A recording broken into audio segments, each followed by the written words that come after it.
Γεια σας φίλοι μου, είμαι η Θεοδώρα και σήμερα θα δούμε τις εθνοσυνελεύσεις και την πολιτική οργάνωση του αγώνα. Το μάθημά μας θα το μάθουμε μέσα από αυτές τις 4 ερωτήσεις. Μαθαίνετε αυτές τις απλές 4 ερωτήσεις και είστε πανέτοιμοι για το μάθημα.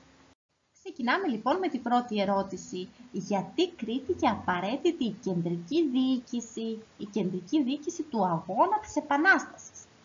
Καταρχάς να πούμε ότι όταν ξεκίνησε η Επανάσταση το 1821 δημιουργήθηκαν διάφορες τοπικές κυβερνήσεις ή αλλιώς τοπικοί οργανισμοί για να μπορέσουν να διευθύνουν τον αγώνα, να τον συντονίσουν. Ποιες ήταν αυτές οι τοπικές κυβερνήσεις? Ήταν η Πελοποννησιακή Γερουσία, η Γερουσία της Δυτικής Στερεάς Ελλάδας όπως τη βλέπουμε και εδώ στο χάρτη και ο Άριος Πάγος της Ανατολικής Στερεάς Ελλάδας. Βλέπουμε εδώ στο χάρτη τους τρεις τοπικούς οργανισμούς. Αυτοί οι τοπικοί οργανισμοί όμως δεν μπορούσαν να διευθύνουν ολόκληρο τον αγώνα της Επανάστασης. Επομένως, κάτι έπρεπε να γίνει, κάτι έπρεπε να αλλάξει ώστε να υπάρξει μια κεντρική διοίκηση. Έτσι πραγματοποιήθηκαν εθνοσυνελεύσεις και μάλιστα πραγματοποιήθηκαν 3 εθνοσυνελεύσεις που θα τις δούμε στις επόμενες ερωτήσεις, κατά τις οποίες πήγαιναν αντιπρόσωποι όλων των περιοχών, μαζευόντουσαν όλοι μαζί, έτσι ώστε να δημιουργήσουν μια κεντρική διοίκηση του αγώνα. Επομένως, πάμε στην ερώτησή μας. Γιατί κρίθηκε απαραίτητη η κεντρική διοίκηση? Γιατί οι τοπικοί οργανισμοί ή αλλιώς τοπικές κυβερνήσεις δεν μπορούσαν να συντονίσουν συνολικά όλο τον αγώνα της Επανάστασης. Επομένως, έπρεπε να γίνει μια κεντρική διοίκηση. Δεύτερη ερώτηση. Τι περιλάμβανε η πρώτη εθνοσυνέλευση? Η πρώτη εθνοσυνέλευση πραγματοποιήθηκε στην Επίδαυρο. Βλέπουμε εδώ στο χάρτη που βρίσκεται η Επίδαυρος, βρίσκεται στην Πελοπόννησο. Πότε? Το 1821. Για να δούμε τι περιλάμβανε η πρώτη εθνοσυνέλευση. 1. Ψηφίστηκε για πρώτη φορά το Σύνταγμα. 2.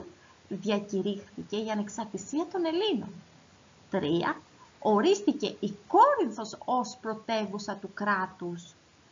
Σήμερα η πρωτεύουσα του κράτους είναι η Αθήνα. Τότε είχε οριστεί η Κόρινθος. 4. Σχηματίστηκαν 2 πολιτικά σώματα ή αλλιώς συμβούλια, το βουλευτικό και το εκτελεστικό. Και 5. Οργανώθηκαν υπουργεία. Αυτά τα 5 λοιπόν περιλάμβανε η πρώτη εθνοσυνέλευση που πραγματοποιήθηκε στην Επίδαυρο το 1821. Τρίτη ερώτηση. Τι περιλάμβανε η Β' εθνοσυνέλευση? Η δεύτερη εθνοσυνέλευση πραγματοποιήθηκε το 1823 στον άστρο της Αρκαδίας. Τι έγινε εκεί? Για να δούμε. Ψηφίσετε νέο σύνταγμα γιατί είδαν ότι το προηγούμενο δεν ήταν αποτελεσματικό. Και αποφασίστηκε η κατάργηση των τοπικών κυβερνήσεων. Θυμάστε στην πρώτη ερώτηση που είπαμε ότι υπήρχαν κάποιες τοπικές κυβερνήσεις. Λοιπόν, αυτές καταργούνται. Επίσης, σε αυτή την εθνοσυνέλευση υπήρχαν πολλές διαμάχες ανάμεσα στους παλιούς πρόκριτους και τους οπλαρχηγούς. Αυτές οι διαμάχες οδήγησαν στη δημιουργία 3 πολιτικών κομμάτων. Δεν μπορούσαν να τα βρούνε μεταξύ τους λοιπόν και έτσι δημιουργήσαν 3 διαφορετικά κόμματα. Για να δούμε ποια ήταν αυτά τα κόμματα. Το κάθε κόμμα από αυτά πήρε και το όνομά του από τη χώρα που υποστήριζε. Έτσι είχαμε το Αγγλικό, που ο αρχηγός ήταν ο Μαυροκορδάτος, το Γαλλικό, που ο αρχηγός ήταν ο Κολέτης και το Ρώσικο, που ο αρχηγός ήταν ο Κολοκοτρώνης. Αυτοί οι 3 λοιπόν οπλαρχηγοί μαζί με τους υποστηρικτές τους δημιούργησαν 3 κόμματα, τα οποία ανάλογα με το ποια χώρα υποστήριζαν, δώσανε και το όνομα του κόμματος τους. Τέταρτη και τελευταία ερώτηση. Τι περιλάμβανε η τρίτη εθνοσυνέλευση?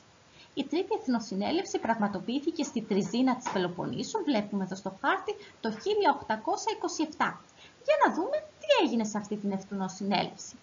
Ψηφίζεται λοιπόν νέο σύνταγμα, δημοκρατικότερο από όλα τα προηγούμενα και ορίζεται το Ναύπλιο ως νέα πρωτεύουσα του κράτους. Θυμόμαστε ότι σε προηγούμενη εθνοσυνέλευση είχε οριστεί η Κόρινθος πρωτεύουσα του κράτους. Τώρα λοιπόν αυτό αλλάζει και ορίζεται το Ναύπλιο. Επίσης, ορίστηκαν αρχηγοί των ένοπλων δυνάμεων, οι Άγγλοι George στη ξηρά και ο Κόχραν στη θάλασσα. Και τέλος, το σημαντικότερο, εκλέχθηκε ο Ιωάννης Καποδίστριας κυβερνήτης της χώρας. Είχαμε εκλογές στις οποίες ψηφίζεται ο Ιωάννης Καποδίστριας, κυβερνήτης της χώρας.